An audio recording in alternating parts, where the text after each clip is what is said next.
Welcome to Business Prowess with Raphael and Juanita.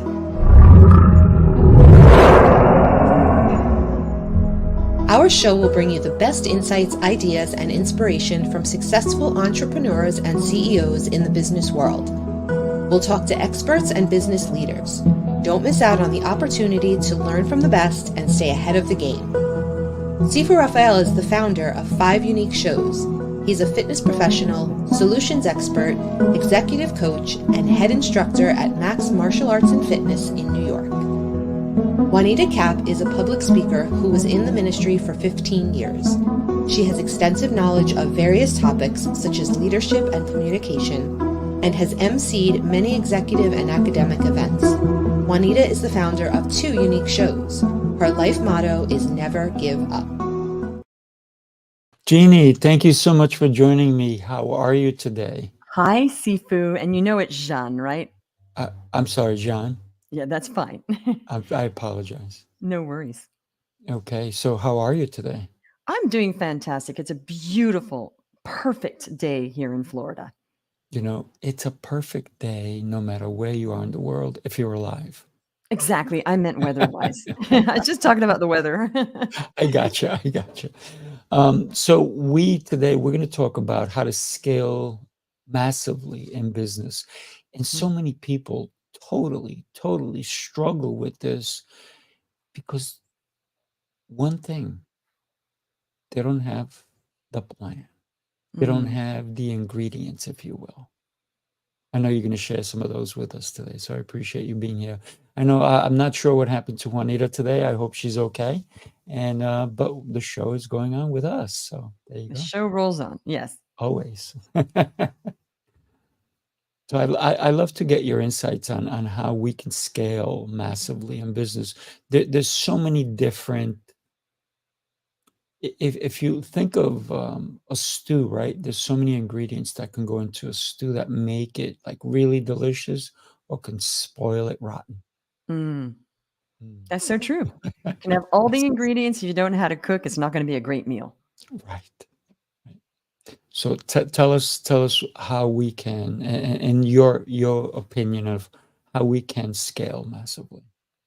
You know, I was just thinking about this yesterday because Yes. I think about a lot of things all the time. People say, Jeanne, you're always thinking about things. Well, I hope I do until I die, think about things. There's scale on different scales. So I was thinking, now I am a great example of an exponential business. And I didn't even know that I was being an exponential business. I was just shutting up and rowing, the shut up and row thing. I was just doing it, and I didn't sit around and think, gee, what am I? I just got online and I had to make things happen. So I scaled massively as a one-person business for like 17 months. It was just me, and I had a little bit of help because I was so just focused on what I was doing, and I knew exactly what I was doing, and there was no question. It was just keep doing this. I'm scaling. It was like, people just wanted to work with me, and it was like hotcakes. It was exciting. So I just kept going. And I thought, okay, it's working. And I still have a life, still taking care of my kids because I'm a solo parent. I wasn't neglecting anything. I was working a lot, but I loved it. And it was exciting. And I was just this beautiful growth. But then, after 17 months, I got to $1 million. I didn't even realize it. At one point I thought I really should, because I was really bad at the bookkeeping as well. I was like, maybe I should really add up all that I made. I thought, oh, I had $1 million a couple months ago, and I didn't even realize it. So it wasn't like those people that were tracking. I was tracking the months, but I didn't add it all up. Okay. And I was doing all my own bookkeeping. And of course, now I have help with all that. But so that's how I scaled massively as a one-person show. Was I just did whatever it took. I'm just going to do this. And I hardly had any help. I farmed out a few things, but I thought I got to learn this myself. Now, obviously that's not sustainable to just keep, you will get burnt out. You can't sustain running a whole business on your own. As I started to hire people, but I literally didn't have time to hire people because hiring people takes time to train. And I'm very aware of that. Okay. So when people go, oh, I'm adding a team, I'm like, you don't add a whole team all at once, folks, because that means they don't know what they're doing when they said, I'm adding my team in. Like, you add a whole team in, that means you're not going to get any work done to add a whole team, and you integrate team members, 1 or 2 at a time, if you know what I mean. So how to scale massively? It depends on the size of the business. Right. So I say for solopreneurs, how to scale massively is figure out a simple plan with as few complications as possible. This is what I did. Few complications, few moving parts. So you don't get online, and this is what a lot of people do. They start the business and they hire a branding company. And now that's something farmed out, they have no control. And it's just like money down the drain and a branding. That's not going to bring clients. So it's not a highest impact action. So you keep it simple. I call it kisser. Keep it simple, rock star. Because I would never call people, the kiss, keep it simple. I would never call people stupid. It's offensive. Kisser. Keep it simple, rock star. So you're doing that. And then you're focusing on the highest impact actions. It's the 80-20 rule. I just call it highest impact action because to me, to figure out 20 and 80 is already complicated for me. Okay. So I even made the 80-20 rule simple. Right. Highest impact action. Everybody can understand that. And then that becomes an impulse. And I've been teaching this for 13 years. If it's not going to bring in what you desire, which is a client or revenue, don't do it. Unless further down the line, sure, you got clients and revenue, and then you're doing like the background, getting out there. And you don't start the getting out there and the fire of influence. You don't do that first. You're doing that while you're doing the highest impact action to get cash in the door. So it's very simple to me. You start a business. Your goal is cash in the door. I call it El Cid. The historical figure El Cid, ELCID. There's the movie with Charlton Heston in it, actually, about that. And I say, what you want to do is you want to open your front door and you want El Cid, cash in door, to gallop into your house. Only people that know about the historical figure El Cid will get what I'm talking about. It's a joke. Exactly. But cash in door. You want that cash in the door. Is your business, impact driven? I love it. You still have to get cash in that door. You're going to not have an impact driven business at all. So those are, some opening remarks, and I'd like to hear what you have to think about what I just said. Yeah, I love the keep it simple aspect of everything. And one of the things that I work on is SOPs, right? For me, it's about if I do bring on more than one person, are they trainable? That's the first thing, right? So those are the questions I'm going to find out.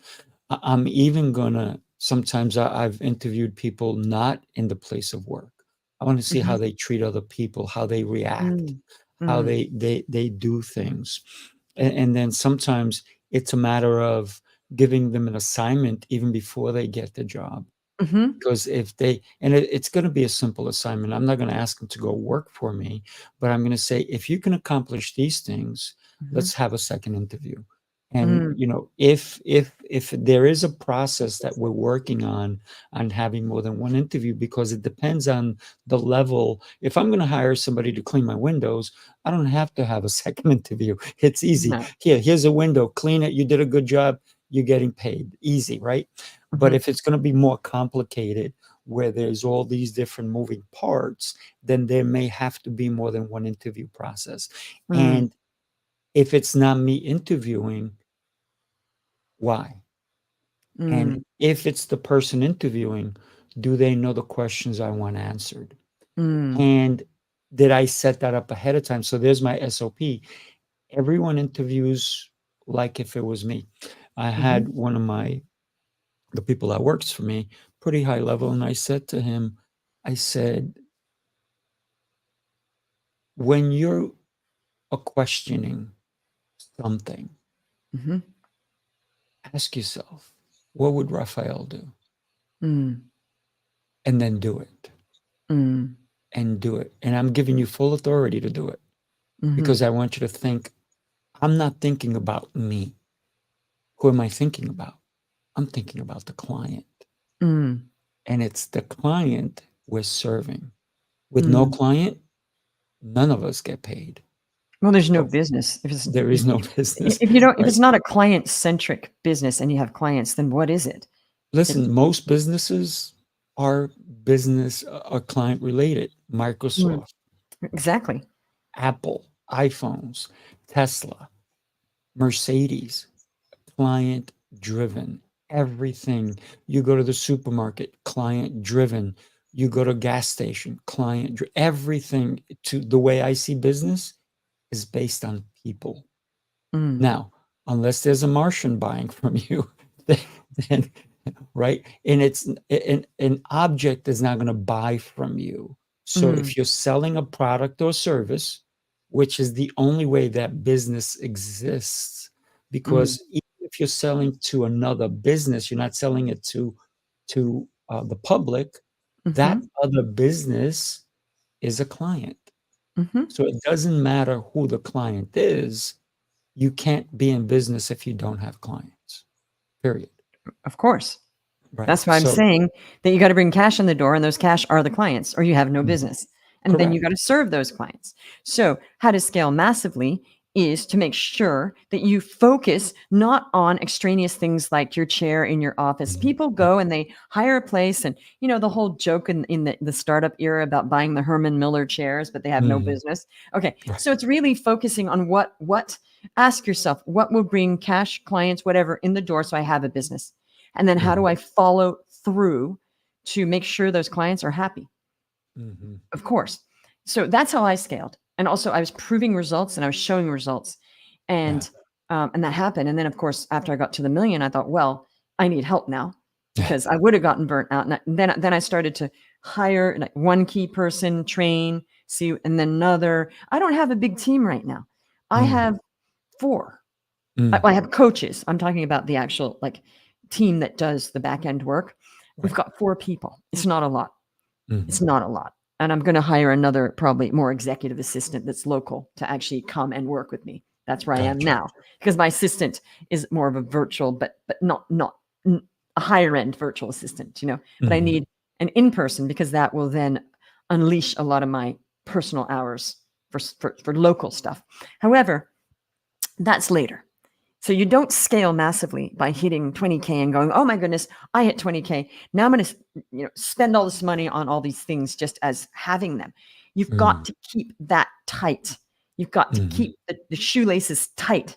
I don't mean be cheap. I mean, keep a hold on your spending, but do invest in the business as far as business development, like what's going to get you more clients, not as far as a marketing company, a branding company, because often those don't bring in clients. That's later on you invest in that, when it's more about your brand strategy out in the world, right? That's later on.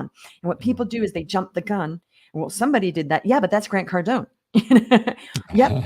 And so, yeah, but they're like, billionaires. So they always go, well, this person did that. Yeah, but they're not. Look where you are, and be humble about where you are. I don't say the food chain, because it sounds like a totem pole. I never liked that. Just be humble where you are in your path, not others. Food chain means it's others. Where you are, and don't overspend on stuff unless it's going to bring clients. So do spend on coaches, consultants, and mentors. That's where the money should go. And that is where I invested. That's where I invested, was help with things I really needed done that I don't want to do myself, and getting more and more, because what you don't know, that is a loss of money. And I'm continually searching for what you said, SOPs, systems. My goal is to keep simplifying. When it gets complex, I'm like, let's simplify that. So my goal is always to bring it down to as simple as possible, which is sometimes people are like, well, you got to make it a bit more complex. I'm like, okay, I'll go a bit more complex. I want another result, right? Still, I'm always trying to make it so simple. And then you have to, give some leeway. So that's my humble opinion. How to scale massively is really look at your numbers, be centric, like number centric per month. Like, what do I want to make per month? Have a chart. I have a chart right here. What I want to make, how am I doing? I have it also digitally. I actually have an analog chart, like here on a piece of long paper, and it rolls, and I have the history of my business in a roll. I can go back like the Dead Sea Scrolls, but they're not dead, and look at what was happening, because I just keep adding to this roll, and then we have another roll. So it's really important to have those numbers in front of you, like what your goal is every month. I have a spreadsheet as well as my bookkeeping. I have a spreadsheet for me, and I have it on a piece of paper, and I write it down, because now I'm writing it and it's on the spreadsheet, and I have it on another note. So I'm so aware of exactly, where I am every month. You've got to look at the numbers as well. So it's not so many things to do. It's be really aware of your numbers, Be really aware of your goal that month and be voracious about it. That's what I'm going to get. If you don't get the goal, don't cry, but you always want to have a goal that's going to be a little hard. So you're probably never going to hit it. I never hit my goal. I never hit my goal. Okay. Because I'm stretching it. And that's a good thing. And then just do only what you need to do and not other stuff. So if you want to go, do stuff that's not important, say, no, I'm not going to do that stuff. Is it going to get me a client eventually? Nope, don't do it. Is it going to get me a sales call? Is it going to get me an appointment? Don't do it then. If it's futzing around, doing stuff, that's fear. That is procrastination and fear speaking of doing what it really takes. So then look at that. Why am I not doing the work? I'm procrastinating because I'm actually afraid to get on a sales call. That's never going to happen if you're not aware. So become aware of why you're not doing the work. If you're not doing the work.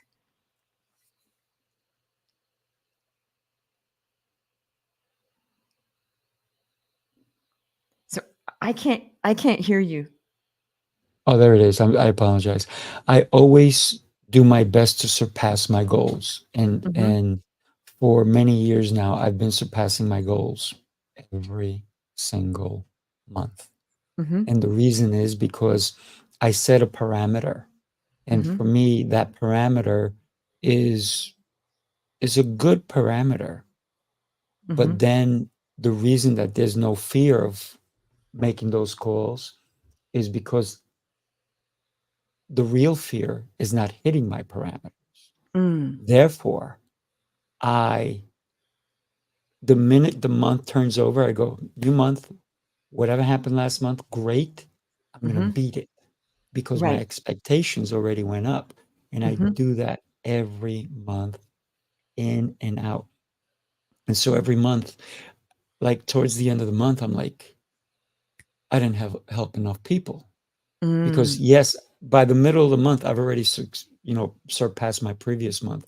But I'm like, nope, I got to keep going because this is how I'm going to be able to do it. So I'm always scaling every day. And it's not the fear.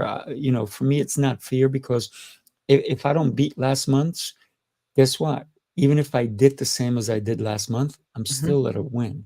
But for me, it's always, how can I improve? So one of the things that people say to me is, how you doing? And my answer immediately is exceptional and getting better every day. Because Right. Yes. every day, I have to do something, whatever it is, whether it's learning, developing, improving me, improving others, helping others, elevating, changing. I'm creating a new business.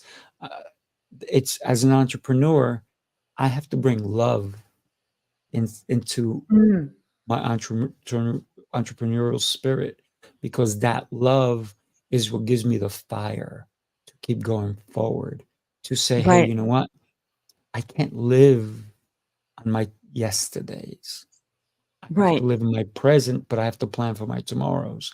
So Right. therefore, this is why, for me, growing massively is the only way I know how, Yeah. You know because what? of that love, right? Right. It is really on my morning mindset. Mm, It says in the very beginning, operate out of love and joy. yes. Because the whole, love versus fear, that Mm. book, Fear versus Love, or Love versus Fear. I forget. I never read that one. Oh, that's a good one. Yeah. Mm. So that's important. But, it's hard to get to that when you're like in hustle. And it was Right. only when I was out of the hustle, because, I had to really just make money because I was deep debt. This is the Right. deal. Of course. It's all very well. I was thinking it's all very well to talk about impact, but that is actually a luxury for people that are still in need and lower on the Maslow triangle. Okay. Yeah. So there's no judgment, because I was not thinking about impact when I was in deep debt and just worried about feeding my 2 children 4 years ago. Mhm. It's a luxury, and we have to not. I don't judge people because they're just trying to get the impact. I wanted was getting that food to hit the table. That's the impact I wanted. That was my impact. Food hitting Yeah. table, my kids are fed, and I'm getting out of debt. So it's kind of a luxury to be able to get to that level further up on the Maslow's triangle, where we are, okay, now I'm good. I'm not worried about feeding my kids or paying the rent or buying or whatever. That is what we all want to get to, is the third, the highest level, but the third level of entrepreneurship is it's just about impact, because we're good. That's where we all want to get. That's where we should want to get. And we're not aware of that if we are just trying to make ends meet, because you can't be. It's just very survival. And that's a human being. We are Right. focused on Without a survival. doubt. That's normal.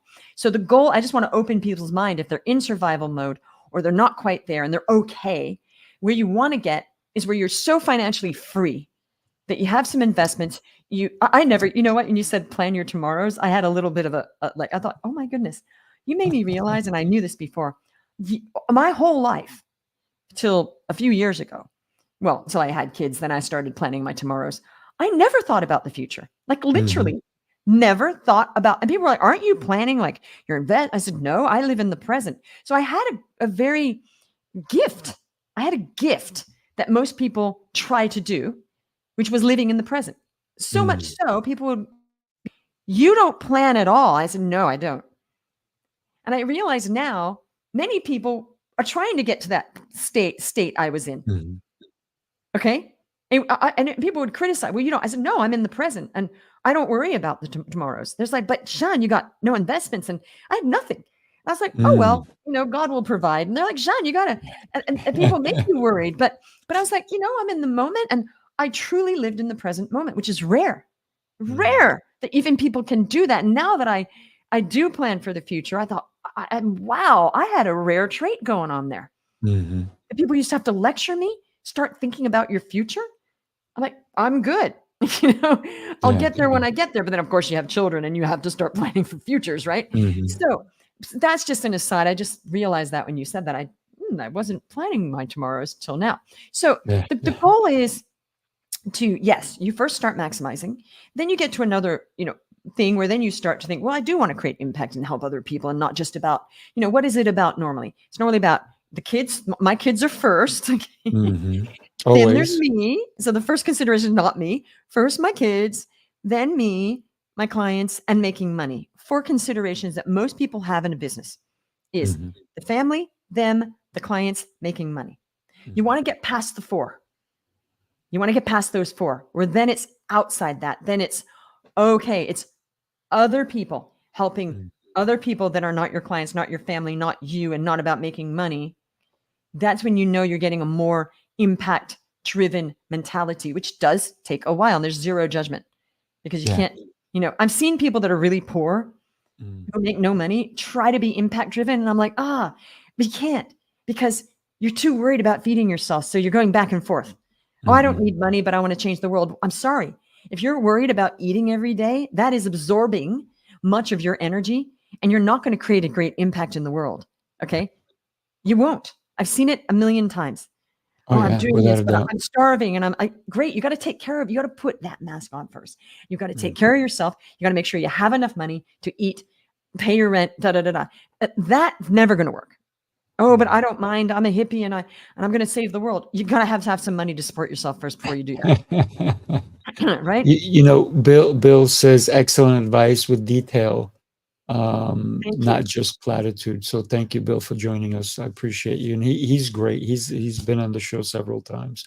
So appreciate you, Bill. One of the things that I taught my kids early on is 4 things for them to understand. I took them to the bank, and I got 4 piggy banks, and I opened with them 4 accounts for each one, my 2 boys. And they're like, Dad, why do we have to open so many accounts? I said, because you're going to put money into each account. And one was only 3 years old. He's like, what am I? He goes, don't worry, you'll make money. My $2 in there. You were doing the bucketing, the different bucket, like pleasure. Correct. So you have the tithing, the savings, the investing, and then the last one, which is the most important one for them, fun. Right. You have to have fun. And my kids live that way now, because I started them early on that journey. Both my boys bought their own cars. My youngest one, who's 19, already bought his second BMW, and Mhm. it's not. I'm not bragging because it's not my car anyway. It's his. Right. He did Right. it on his own. He didn't Mm. ask me for a penny or anybody else. And I said, "Why do you need two?" He Mhm. goes, "Oh, I'm going to eventually get rid of the other one. I just wanted this one because of this." Da, da, da. I said, "Okay." For And I said, fun. "What are you doing? And what is this?" And so I'm always talking business with my kids Mm. because if I can impact their lives, Mm. then I know I don't have to worry about them.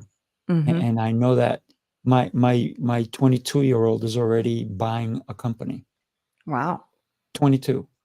And Amazing. it's because I started teaching him these values when he was 5 and 6. Mm.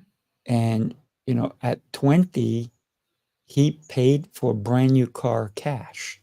Mm. Wow. So and he's always talking to me, "Dad, I'm looking at this stock, I'm doing this, I'm doing that." And I said, "Great, so let's do this." And now he's buying a company. Mhm. So for me, it's always about, if I'm going to run my business, Mhm. who am I impacting? And you Mm. said it, family first, Mhm. right? My boys, they know that if there was one loaf of bread, they would eat first to be fulfilled. And Mhm. if there was any left, then I would have a bite. But Mm. that's how I am as a person. I'm glad you said that. And then what winds up happening is, yes, you have to take care of your family first. Mhm. But before you take care of your family, if you have no energy to provide that loaf of bread for your kids, Mhm. then they're going to starve. So that's why you Right. said earlier, put the mask on first. Yes. Exactly. And you talked about the oxygen mask, not Yeah. just a funny looking mask, right? So Yeah. we have to take care of us first, family. If we have religion, our religion, we have to take care of our employees, Mhm. because our employees are the ones. If you have no employees, then guess what? Who are your employees? Your customers are your Exactly. employees, Yeah. right? Mm. So for me, it's always about, how does business work? How do I massively continue this loop where we start from zero and we come back to the top, and then we Mhm. go back? So for me, it's always about, if I had to start over again, Mhm. what would I do differently? Or Mm. would I do it all the same? I would definitely do different because you know what it is? You learn as you go. You Uh, do learn as you go, and you're you're not the making same you're person you were 2 years you ago, are 4 years no, and ago. you're failing You're different. forward, and some of it really worked out really well, and I'm like, "Oh my gosh, that worked out so well. That was Mm, an experiment. Thank God. Wow, I'm so grateful." But also it's just like, sometimes it just yeah, I worked really hard. It's not like things just landed on my head, but I was just really grateful that my strategy worked. I was like, wow. And some strategies don't work. But, mhm, generally, what would I do? I don't know. Maybe I'd get more help, or I don't know, better help, or, and also I used to just hire people. I just need somebody. Sure, you'll do. mm, And then you're like, well, maybe I should have taken a bit more time. I was very bad at that. Very yeah, bad, because I'm very mhm, quick. I'm a quick start. Like, I just do stuff. mm. So sometimes I'm like, yeah, I'll interview a few people. I just need them today, so I'll take them. And then it's like, oh, when you get a person that's not a right fit, you're actually losing money and time, right? Oh, So yeah. now I do have them fill out like a very in-depth form. They have to leave me a voice. This is for people I hire on LinkedIn.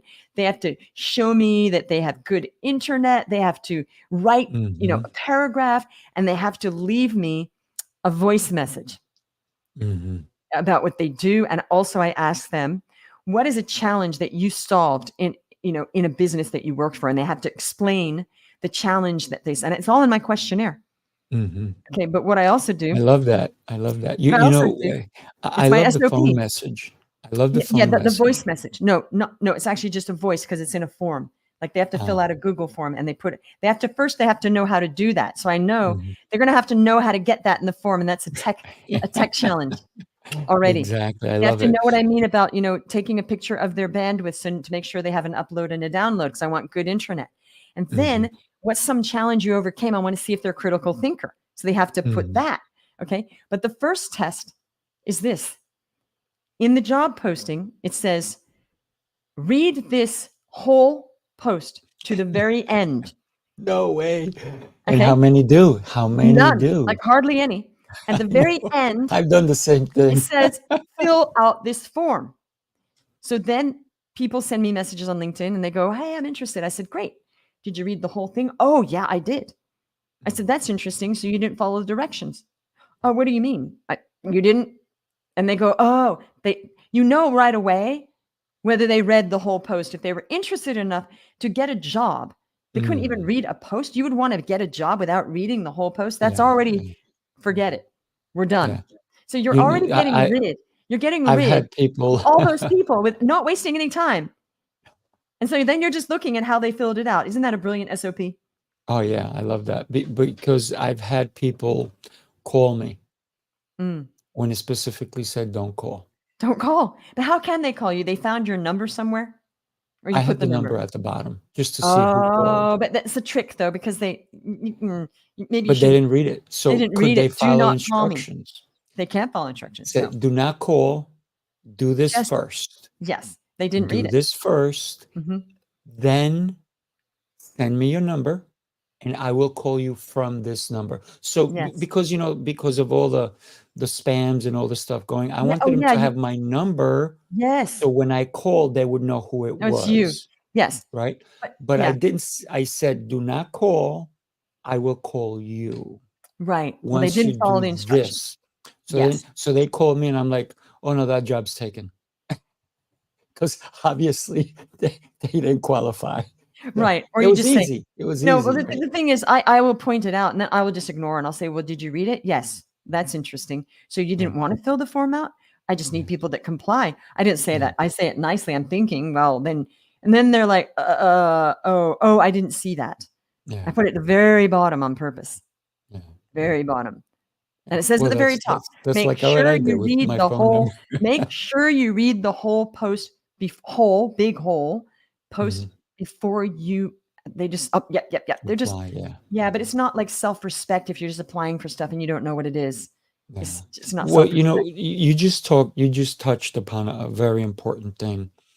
I think that, and this goes for anybody who is applying for a job. I think Mm, that, thank you for bringing this up. I think this is extremely valuable that if you're applying for a job, mhm, you find out about the company you're applying to or the people you're going to be working with. mm, If you're going to go work for a solopreneur, mhm, maybe you have to question. And when you go on the interview, a lot of mhm, people forget they're nervous and they're mm. just there to answer questions. Right. And I When I say, used don't you to, want to, yeah. And I'll say, no, don't when you I want to used to know? interview, Yeah. when I used to do interior design and architecture and all that stuff.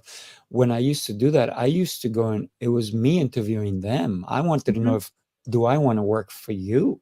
mm, mm, Because I have so many places I can go because mhm, of my portfolio allowed me that luxury mm, to tell them, no, I'm not interested because of what you're not doing or what you are mm, doing, right? mm, So we need to empower ourselves, even if you're looking to work for somebody else. If you don't want to be an entrepreneur, that's cool. You can go work for somebody. You make great money, but you need to also be aligned with the people you want to work with, or you will uh-huh. be Yes. miserable, right? Right. Mm. I 100%. interview my clients. I mean, I don't listen. Yesterday, I turned down a client and Mm, they were like, oh, I said, you're not ready yet. I said, what are we mm, talking about 6 months? They're mm, like, really? I said, yeah. I said, you do these things and then we can talk in 6 months. If you're not interested, that's fine too. mm, They're like, wow, nobody's ever turned me down. mm. So, well, nobody's ever been as good as me. Maybe, So Yeah. we, as people who hire people, we also have to consider that we can hire our clients. Mm, Unless you're just looking like Coca-Cola, you don't care who drinks your drink, right? You don't mhm, care if they put liquor in it. You don't care if they pour it on their head. It doesn't matter as long as they buy the product. But mm, if you're going to work one-on-one with people, then do you want to spend quality time, your time, which is you'll never get back with somebody that you'll be miserable working with mhm, because they're paying you enough? mm, So and I'm not cheap, but if you want to work with me, I want to make sure I want to work with you too. Mm. So I'm very selective. That's good. Yeah. Yeah. Yeah, I call It's that my value. life, right? Right. Yeah. Mhm. Awesome. So Yeah. you went from barely being able to feed your family to eating any way you want in the world. Actually, it's so funny you say that because the day, when your years of doing the mathematics in your head when you're budgeting all the time, it's an Mm, impulse. So when I'd walk into a restaurant, I'd start adding up like what we could afford without telling my mm, kids. I'd be like, mm, okay, I'd look through and they go, Mama, what can I have? And I'll go, can I have this? I said, oh, sure, but you know what? I think this would be better. Why don't you have this? mm, I wouldn't say no, we mm, can't afford it. Never. right, Never did I utter the words we can't afford anything because I didn't want them to have those words in their minds. So as a result, my kids never knew because everything was on credit. So we right, had a nice place to live, and mm, I did have a very bad car, but they just thought Mama had a 20-year-old rusty Jeep. They just thought that was okay, right. terrible car, terrible. Anyway, so and it kept breaking down and everything. So they kind of didn't figure that out. But we live in a nice place, and I just put on credit. We ate very good food, organic food. But the day where I went into a restaurant and I thought, I'm not even looking at the prices, still the impulse to add it up was still there. So I had Mm, to, so now I do this thing. I just go, what do I want? Yeah, sure. I'll have that. I don't mm, ask for the price. I mean, you can see it sometimes, but I yeah. don't care. So now I said, I said, hey, we're going to go. You can get whatever you want. They're like, oh, yay, but it is an instinct, all that adding up that I had to get out of, that I don't need to do that anymore. If I Mhm. want to eat, I literally love lobster. I don't want to eat it all the time because then Right, you don't enjoy it, right. So I strategically get lobster whenever I want, and I'm like, I would never have been able to afford a lobster sandwich for $25, you know, Right. you know, and now I buy these lobster sandwiches, $25. I'm like, oh, that is so darn good. Yeah. It's so good. It's so good to not have to worry about that. And Mhm. not that we eat out all the time, because I don't want to eat out because we eat really healthy, like Mm-mm. home cooked food. But Yeah. it's just great to not have to think about that. I'm Mhm. just going to go wherever I want. I'm going to eat whatever because I love food. Eat whatever I want, and it doesn't even matter because I can Yeah. I can foot that bill. I won't say afford. I hate the word afford. What does Right. afford mean anyway? That I wish to pay that price is what I'm saying. Yeah. It's interesting. When I was very young, I went out I was showing, I was maybe right before my 20th or so. I was showing a place to a gentleman from California, Ferrari, the whole deal. The guy's like, "Hey, show me around and all this stuff." And I said, "Oh, is your wife coming too?" "Oh, no, I'm just gonna be. Can you show me around?" "Sure." And I knew him from another acquaintance. And we went to a restaurant in Manhattan, and we walked in. No, Mhm, no prices on the menu. mhm, We literally had pasta. This is mhm, when I was younger and I ate pasta. I don't eat pasta anymore, but mm. we literally had pasta, Mhm. and the bill came out to 600 and change. He had a plate of pasta, I had a plate of pasta. I said, "This is a good restaurant." It was an amazing It's a restaurant. $300 plate of pasta. That must have been, was it good?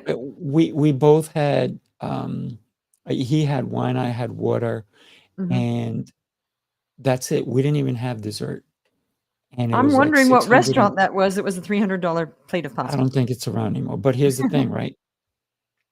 He didn't blink.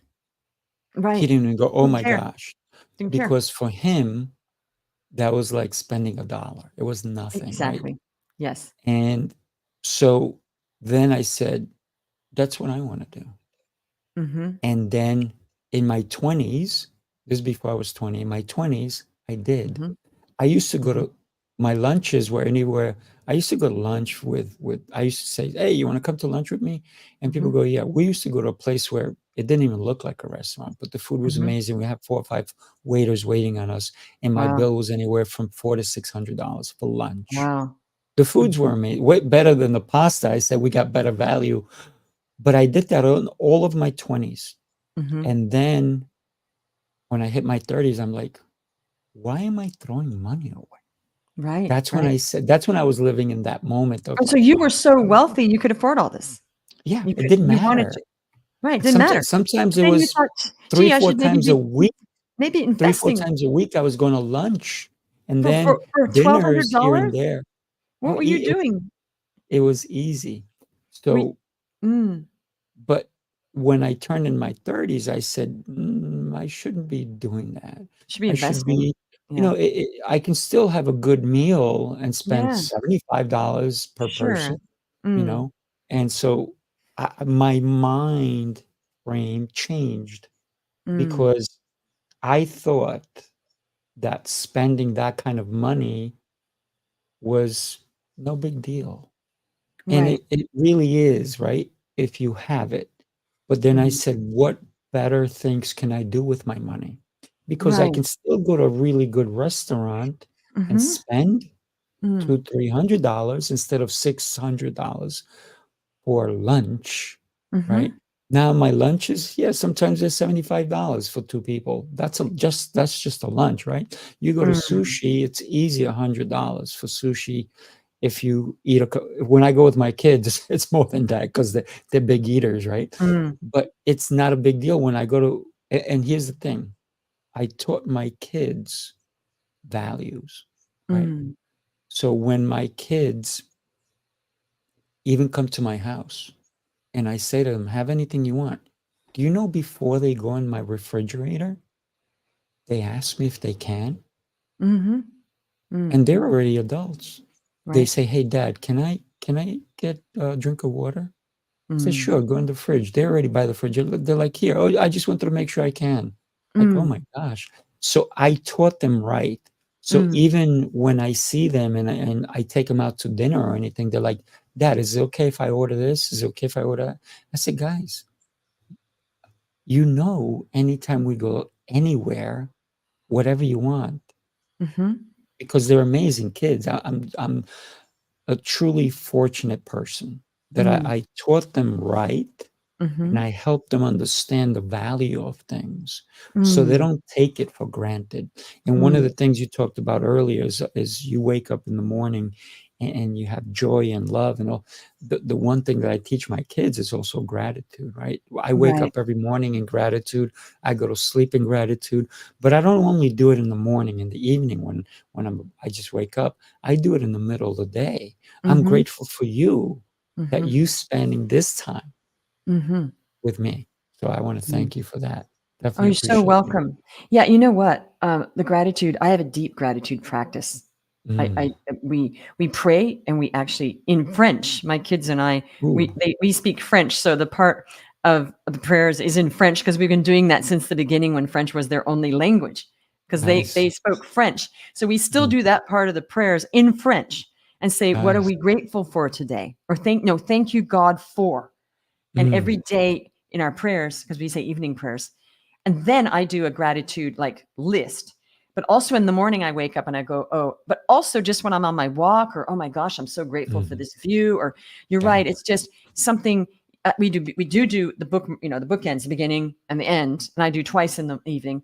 But it's true. Sometimes I'll just think, wow, I have this problem, business problem. I'm so grateful I can have this business problem because Mm. this problem is way better than the other problems I used to have, which was no money. So, Yeah. and Yeah. Yeah. people forget that it's so good where they are, and I don't. I don't forget that I used to have no money and that I was starving in Paris years ago. So I Mm. don't forget that, and that's also a good trait about me is I don't forget where I came from, and I never will. Nice. I don't dwell on it. I think you should not dwell on the past and hardships. You should let go of. And you shouldn't Oh, tell yeah. people about them all the time. I only mention the 4 years ago because it's a good story and it's Mhm. inspiring to people that 4 years ago I was in deep debt as a single mom to inspire Right. so people That can see people can do it. what's Mhm. possible. If for not that reason, I would not even talk about that or think about that because I'm a big believer in the past. But strategically, I do bring that up as a case study. Look, this is where I was. I'm not dwelling on it. This is where you can get.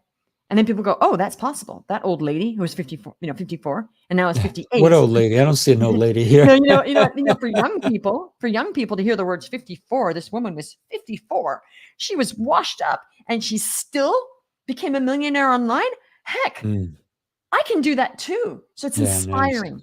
If it Yeah. was, yeah, I was 20 and I was broke. Who cares? You're 20 and you're broke. So we were all broke in 20.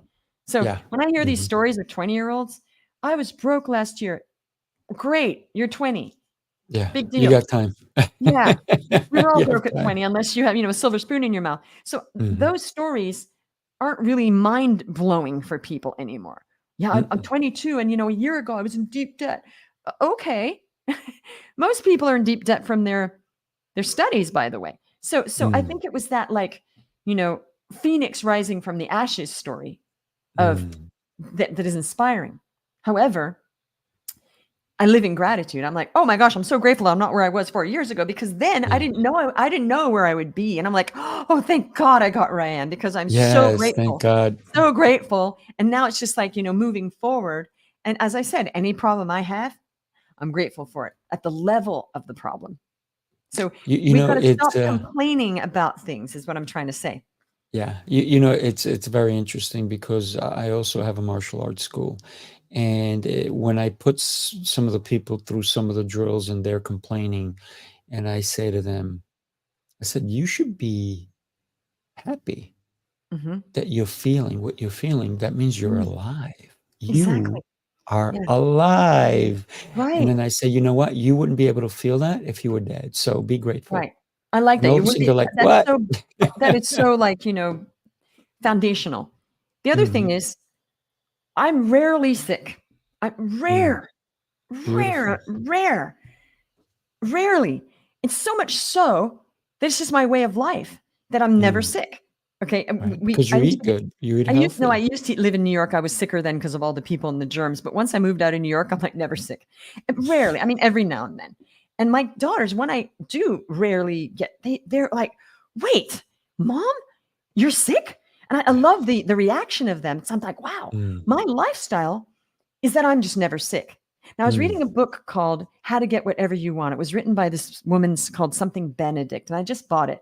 She was a Mm. very well-known public speaker in the 20s, Oh, 1920s, not 2020s, right, right. last century, 100 years ago.